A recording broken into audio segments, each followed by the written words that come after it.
Good morning, everyone. My name is MightyStream. I'm going to do your July the 13th spiritual principle day in a meditation. Let's go ahead and get into that meditation.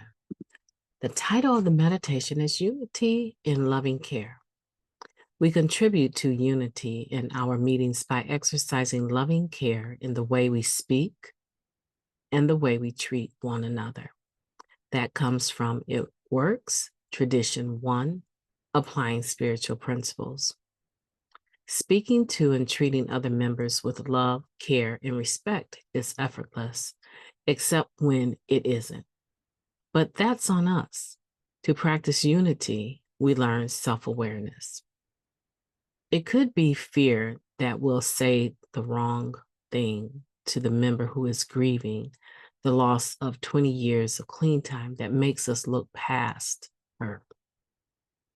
Instead of reassuring her, we say nothing. This action, driven by our discomfort, she assumes is a harsh judgment of her relapse. It could be that serious bout of depression we're experiencing that causes us to snap at a newer member who set up the chairs incorrectly. And that sponsee brother's story that he shared 3 times already this week, we can't help but roll our eyes as far as they will go. Maybe we just forgot to eat.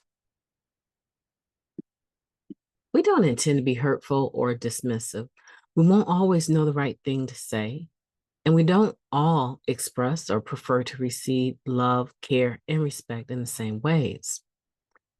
In times of need, one member might approach us with warmth and a non-judgmental ear.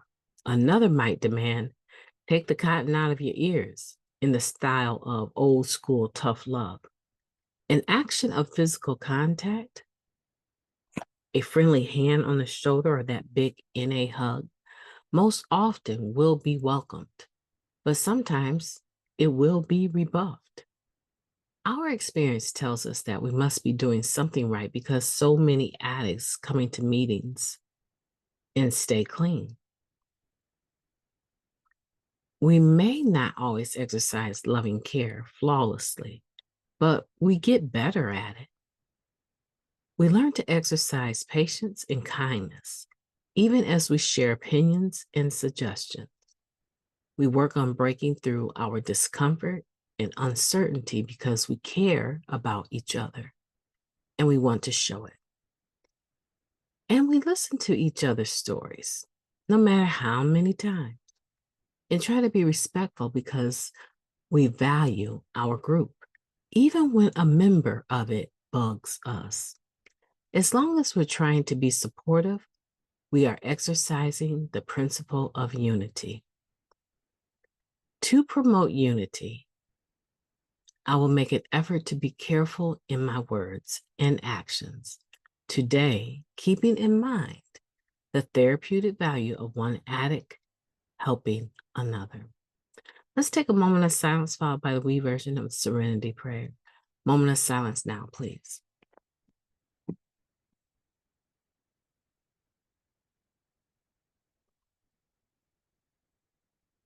Thank you.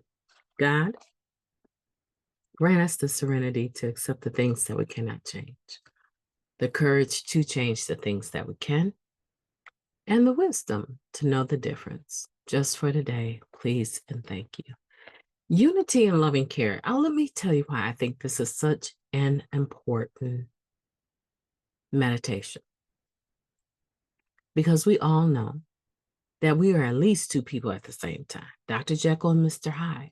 And sometimes, depending on what we're going through and how we're responding, whether or not we're applying what we know about spiritual principles to the situation, and even if we are, when we come to a meeting, sometimes it's all we can do to get to a meeting and sit down in a chair and listen.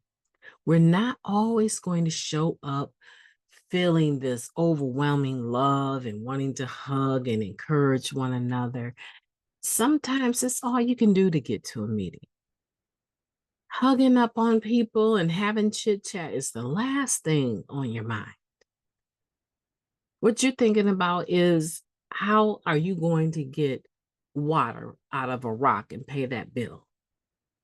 Or the relationship you're in going sour, or your coworkers being rude and gossipy. There can be so many number of things that are going on that you struggle with. And when you get to a meeting sometimes, showing loving care, showing that kind of kindness to someone, it's not that you don't have it in you to do, it's just you're stuck in what you're going through. And so it's easy if someone comes to a meeting and they're surrendering to the program again and they've given up 20 years clean and it's everything they can do to open their mouths and say they relapse. Here we come with our chip on our shoulder, our situation. And it's like their relapse went in one ear and out the other. We don't say an encouraging word to them after the meeting. We keep thinking to ourselves, you should have known the relapse was coming because you've been acting a fool in the rooms for how many years now? And what do we say about, our lifestyle sometimes being the problem? So yeah, you relapse and it goes in one ear and out the other. And we're dismissive. And really, on another day, we're being quite honest, on a different day where we've had enough rest and we've eaten, we're not starving, we're not arguing with our mates, work is going okay, our mood swings happen to be on the upside of things. On a different day, we may reach out and say, you want to go have some coffee? Talk? I mean, really talk. I got about 2 hours. You want to go sit down and have some coffee? You see how sometimes just our own personal frame of mind determines how much loving care we can actually extend to people? I think it impresses on my mind that personal care is a big deal. Personal care is important because it affects how I respond to other people. So today, let's promote unity. If we're going to promote anything here, I know it's about attraction, not about a promotion or promoting, right? But let's promote unity. Make the effort to be careful with our words today, our actions, keeping in mind that the therapeutic value of one addict helping another should absolutely be without parallel. My name is Mighty Stream. I've enjoyed talking to you today. I hope that you have a beautiful day on purpose, wherever you're at in the world. It is exciting to be alive. It's exciting to be in recovery. Lost dreams awaken and new possibilities arise. Yeah. So whatever you're doing for your recovery today, continue to do it. And have a beautiful day on purpose. Have a beautiful day on purpose. I intend to talk to you tomorrow.